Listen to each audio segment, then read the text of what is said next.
किससे पहले मिलूं। जी मैं और देखिए हमने बगैर किसी प्लानिंग के दोनों मैं दोनों को देखी है।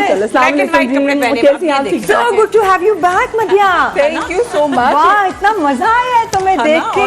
Thank you so much. और मेरे लिए बड़े एजाज की बात। और आपको आपने देखा ना कि मैंने मतलब सरेआम कर दिया कि इतने दिन हो गए मिले हुए, ये तो ठीक बात नहीं है ना। मैं इतनी खुश हो रही थी ना कि जब मैंने मिलवा दिया। हाँ, बुशरा आपा की जब मैं पोस्ट देख रही थी कि उन्होंने कहा कि इतना अरसा हो गया इस दोस्त से मेरी मुलाकात को, क्योंकि बुशरा आपा, वीना साहिबा और साथ में बेरोज सब्जवारी एक बार मेरे दूसरे शो में भी आई थी, और मैं देख रही थी कि इनकी कितनी अच्छी दोस्तियां हैं। आजकल जब मैं शोबिस में लोगों को देखती हूँ कि वो जिनको दोस्त कहते हैं उनके पीछे उनकी बुराई भी कर रहे होते हैं, तो उसी फील्ड में ये वो लोग हैं जो पता नहीं कितने सालों से अपनी उन्हीं दोस्तों को नहीं तो हम आपस में एक दूसरे की बुराई कर लेते हैं। आपस में करते हैं ना ये आपस में करना तो आपस में अच्छा होता है। लेकिन हम कहते हैं बैरोज को देखो इसको ये नहीं कहना था, तो बैरोज भी कहता है देखो इसको चाहिए था ये ना करती, मेरा भी तो आपस में हम कर लेते हैं, लोगों से नहीं करते। आपस में कभी वैसे आप लोगों की कभी लड़ाई की दोस्तों में हो जाती है कभी? नॉट रियली, नहीं लड़ाई नहीं कहेंगे, नहीं हम एक दूसरे को वो जैसे बुशरा कह रही हैं, वी करेक्ट ईच अदर जहाँ कहीं हमें गलत लगता है, तो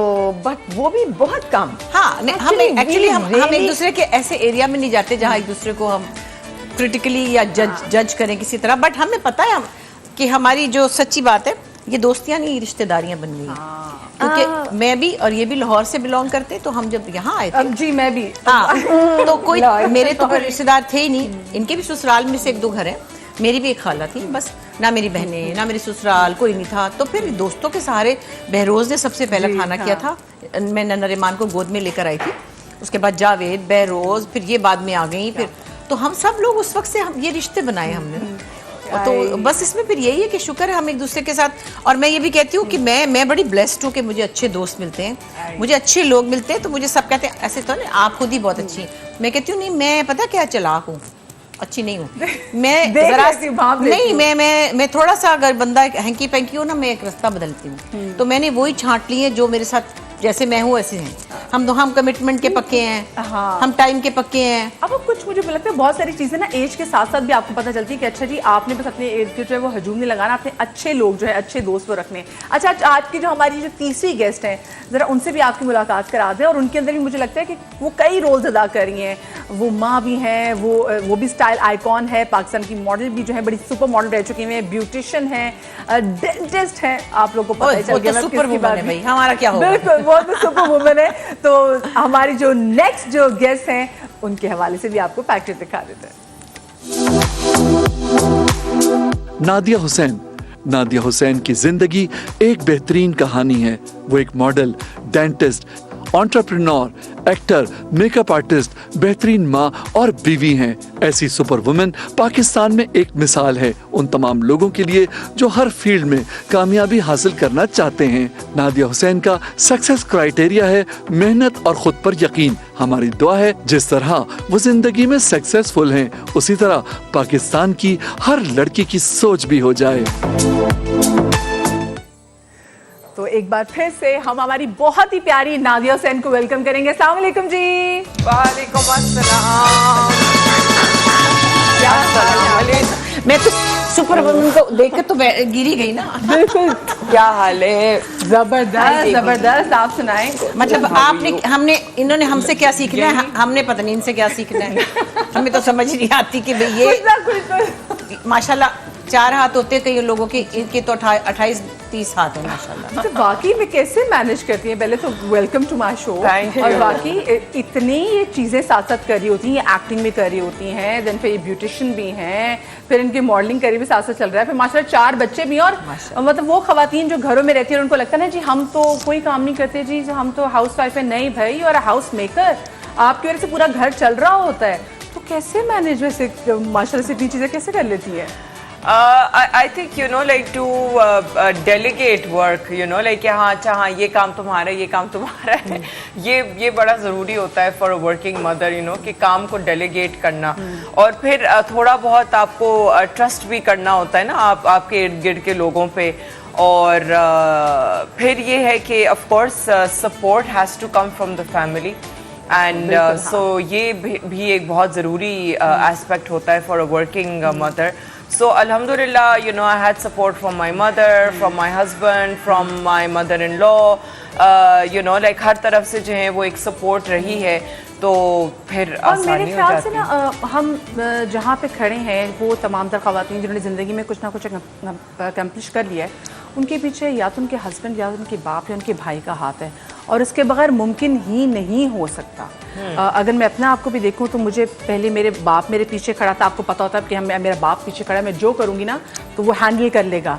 फिर शादी हो जाती, फिर मुझे पता है कि हाँ मेरा हस्बैंड मेरे पीछे खड़ा बल्कि मुझसे आगे खड़ा हुआ है, तो किसी में हिम्मत नहीं होगी कुछ करने की। तो मुझे लगता है बड़ा किरदार है। आई स्लाइटली डिसएग्री। हाँ, ये भी नहीं बिल्कुल नहीं, I slightly नहीं, I strongly disagree। अच्छी बात है। नहीं, मैं ये नहीं कह रही कि उनकी सपोर्ट नहीं चाहिए, बट जो असल एक स्ट्रेंथ मोटिवेशन है वो सिर्फ आपके अंदर है। हाँ, ये तो एंड बिल्कुल देन बात यू है। Ask for help. बिल्कुल सही एंड बात व्हेन है, यू हाँ। Ask for help that strongly कि भाई ये तो मुझे करना है, हाँ। तो ये तो मुझे चाहिए है, तो फिर किसी में इतनी हिम्मत जुर्रत नहीं होती कि बिल्कुल वो ये बात आपको कहे कि सॉरी तुम नहीं कर सकती, क्योंकि उनको पता होता है हम नहीं भी करने देंगे हाँ। तो इस इंसान ने या इस इंसान ने या इस इंसान ने रुकना नहीं है। हाँ। सो मेरा ख्याल है आपकी सबसे बड़ी स्ट्रेंथ आप खुद होते हैं। हाँ, ये बात तो हाँ, एब्सोल्युटली हाँ। And then you pull people who can help you, and वो मिल जाते हैं आपको, अपने ही घर में भी लेकिन मिल अगर जाते कोई- हैं, बाहर भी मिल अगर जाते कोई हैं। आपको अपोजिशन मिलती भी है, भाई से, बाप से, मियाँ से, बेटे से, किसी से भी, वो भी इस तरह आपको हेल्प करती है कि आप उसके अगेंस्ट कोशिश करके अपने आप को और स्ट्रांग बनाते हैं, मनवाते हैं आप मनवाते अपनी हैं बात। फिर आप ना कि भाई ठीक है, ये सपोर्ट नहीं है, मुंह धोया फिर खड़े हो गए। हाँ, ये भी जरूरी है, ये नहीं बिल्कुल कि आप बात। गिर गए तो लोग पाँव रख के गुजर जाते हैं आपके ऊपर, गिरना नहीं है। लेकिन जब रो के दोबारा खड़े थे ना, आप ज्यादा स्ट्रांग होते हैं। बस तो ये हर तरह से एक सपोर्ट सिस्टम है, लेकिन ये तो एक बहुत आइडियल कंडीशन है कि आपको बहुत ही हलवा किस्म की सपोर्ट मिले कि हाँ हाँ जो मर्जी कर लो, जब मर्जी जाओ, जब मर्जी। हमें ये सब नहीं था, हमें नहीं था 5 बजे घर आना है। हमारे वालिद वैसे बहुत मोहब्बत करते थे, लेकिन कुछ रूल्स इतने स्ट्रिक्ट थे जो थोड़े से, अब मैं समझती हूँ कि ज़्यादा ही ओवर स्ट्रिक्ट थे कि 5 बजे के बाद सूरज गुरूब हो तो घर में तो कोई कहीं बर्थडे पे भी नहीं जा सकते थे। वो चीज़ें बॉदर करती थी। हमने थोड़ा रिलैक्स किया बच्चों को, तो वो इजी हो गए, उन्होंने काम वो उस तरह से अग्रेसिवली काम ही नहीं किया। तो मुझे लगा कि हमें जितना टाइम मिला हमने उस टाइम में कहा अब क्या क्या करें, क्या तो शायद हम ओवर एक्टिव हुए और बहुत कुछ। हाँ मैं बिल्कुल बुशरा की बात को आगे बढ़ाते हुए ये कहना चाहूंगी कि बहुत से बच्चे हैं जिनको आप, जैसे अभी बुशरा ने कहा ना एक जुमला के आप दे देते हैं सपोर्ट, बचपन से पता है जो दे चाहो वो करते ही कुछ नहीं है। हाँ, हम उठाते रहते हैं उनको, हमारे अपने बच्चों में से बच्चे ऐसे होते हैं, हम उठाते रहते हैं उनको और वो नहीं उठते। सो हमारे साथ जो हमारे माँ बाप ने बेहतरीन चीज की थी वो यही थी, रोकना। जब आप किसी को रोकते हैं ना तो उसके आगे जाने की ख्वाहिश और ज्यादा शिद्दत इख्तियार करती है। जब आप किसी को पुल करते हैं ना तो वो बहुत स्ट्रांगली पुश करता है, बिकॉज उसको लगता है कि रोक रहे हैं तो वो बहुत शायद मजे की जगह है जहाँ जाने से मुझे रोक रहे हैं। सो जो एक सबसे अच्छी चीज, I don't know whether you agree with me और नॉट, जो एक सबसे अच्छी चीज कोई भी पेरेंट, माँ हो चाहे बाप, वो अपनी औलाद को देता है वो एम्बिशन है। और एम्बिशन चीजें रोकने से आता है, एम्बिशन बहुत ज्यादा देने से मर जाता है। क्योंकि क्यूरियोसिटी आपकी वहीं पे ट्रिगर होती है कि भाई क्यों करें। And then the you know हमें अपने लिए करना पड़ेगा।